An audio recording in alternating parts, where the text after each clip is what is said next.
मित्रांनो, ठरलं तर मग मालिकेच्या आजच्या भागात सुरुवातीला सायली आणि अर्जुन घटस्फोट घेणार म्हणून घरात चिंतेचं वातावरण असतं. पूर्णाजी सतत रडत असते, पण अस्मिताला मात्र फार मजा येत असते. ती जाणून बुजून सायलीला सतत टोमणे मारत असते.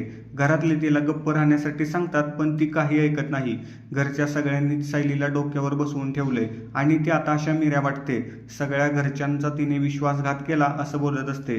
सायली तिला शांत करण्याचा प्रयत्न करते, पण ती काही ऐकून घेत नाही. दुसरीकडे अर्जुन फारच अस्वस्थ झालेला असतो.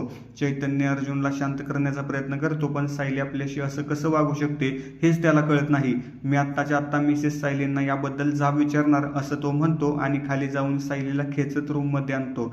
घरातले सगळे त्याला शांत राहण्यासाठी सांगत असतात, पण तो कोणाचंच काही ऐकत नाही. सायलीला रूममध्ये आणल्यावर तो विचारतो, तुम्ही असं कसं माझ्याशी वागू शकता? तुम्हाला एवढंच जर मी डोळ्यासमोर नको होतो तर मला सरळ सांगायचं होतं. मी कॉन्ट्रॅक्ट संपल्यावर स्वतः सांगितलं असतं तुम्ही इथून जा. माझ्या घरच्यांना असं हर्ट होईल असं कसं वागू शकता? तुमच्यामुळे खाली सगळ्यांना किती त्रास होत आहे. तेव्हा सायली त्याला शांत करत बोलते की तुमच्या या रागाच्या भरात तुम्ही एक गोष्ट विसरताय की आपण जेव्हा कॉन्ट्रॅक्ट साईन केलं तेव्हाच आपण घटस्फोटाच्या पेपरवर सुद्धा सह्या केल्या. जर मला तुम्हाला घटस्फोट द्यायचा असता तर मी तुम्हाला तेच पेपर पुढे केले असते. हे पेपर मी पाठवलेच नाहीत. सायलीचं हे बोलणं ऐकल्यावर अर्जुन शांत होतो आणि आपल्याला कोणीतरी फसवत आहे याची जाणीव त्याला होते. दुसरीकडे प्रिया सुभेदारांच्या घरात काय चालू आहे हे जाणून घेण्यासाठी फारच उत्सुक झालेली असते. तितक्यात अस्मिता तिला फोन करून घरात जे काही घडलं आहे त्याबद्दल सांगते. खरं तर तिला आनंदाच्या उकळ्या फुटत असतात, पण ती अस्मितासमोर असं आपण किती साधेसुधे आहोत आणि सायली किती पोहोचलेली आहे असं आव्हानून दाखवत असते.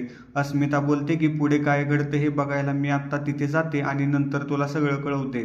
अर्जुन सायलीला विचारतो की जर तुम्ही ही घटस्फोटाची नोटीस मला पाठवलेली नाही तर मग तुम्ही तिथे का गेलेला?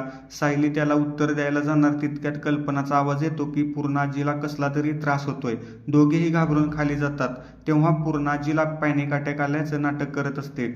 खरं तर अर्जुनला आजी नाटक करते हे समजतं, पण जर या नाटकाने सायली खरं काय ते सांगणार असेल तर आपण सुद्धा या नाटकात सहभागी होऊ असं ठरवून तो मुद्दाम आजीला ॲडमिट करायला हवं असं बोलू लागतो. सायली फारच घाबरून गेलेली असते. पूर्ण आजी बोलते की माझं जे काही व्हायचं ते इथेच होऊ देत. मी या दोघांचा घटस्फोट बघूच शकत नाही.